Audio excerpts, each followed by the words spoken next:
যতই আপনি আশা করেন মনে হয় আগামীর দিনগুলো ধীরে ধীরে ভালো হবে, আশা করতে দোষ নাই, মনে মনে মন কলা খেতেও দোষ নাই।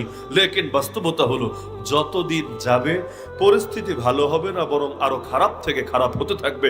বুখারী শরীফের মধ্যে হাদিস আছে, প্রত্যেক পরবর্তী দিন আগের দিনের চাইতে খারাপ হবে। প্রত্যেক পরবর্তী দিন আগের দিনের চাইতে খারাপ হবে। এক পর্যায়ে অবস্থা এমন হবে, মাটির উপরে যারা আছে তারা আফসোস করে বলবে, হায় ওই মাটির ভেতরে যারা শুয়ে আছে, আমরা যদি থাকতাম আজকে ওদের জায়গায়, হয়তো ইমানটুকু হেফাজতে থাকতো, হয়তো হয়তো আমরা দুনিয়ার মধ্যে থেকে ওই ইমানটুকু নিয়ে যেতে পারলে স্বস্তি অনুভব করতাম। না হলে এত যাতনা এত যন্ত্রণা তো আর সহ্য হয় না।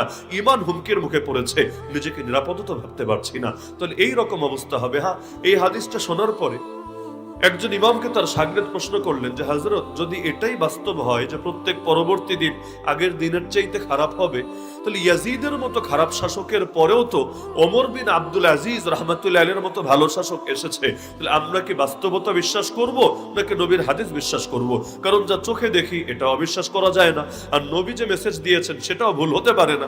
নবী বললেন প্রত্যেক পরবর্তী দিন আগের দিনের চাইতে খারাপ হবে। তাহলে ওমর বিন আব্দুল আজিজের মতো এত ভালো বাদশা, এত ভালো শাসক, এত ভালো খলিফায়ে রাশেদ ইয়াজিদের মতো এত বড় জালেমের পরে আসে কিভাবে? তিনি এক বাক্যে জবাব দিলেন, আরে মাঝে মাঝে শ্বাস ফেলার জন্য আল্লাহ সামান্য একটু সুযোগ দিয়ে থাকে। শ্বাস ফেলার জন্য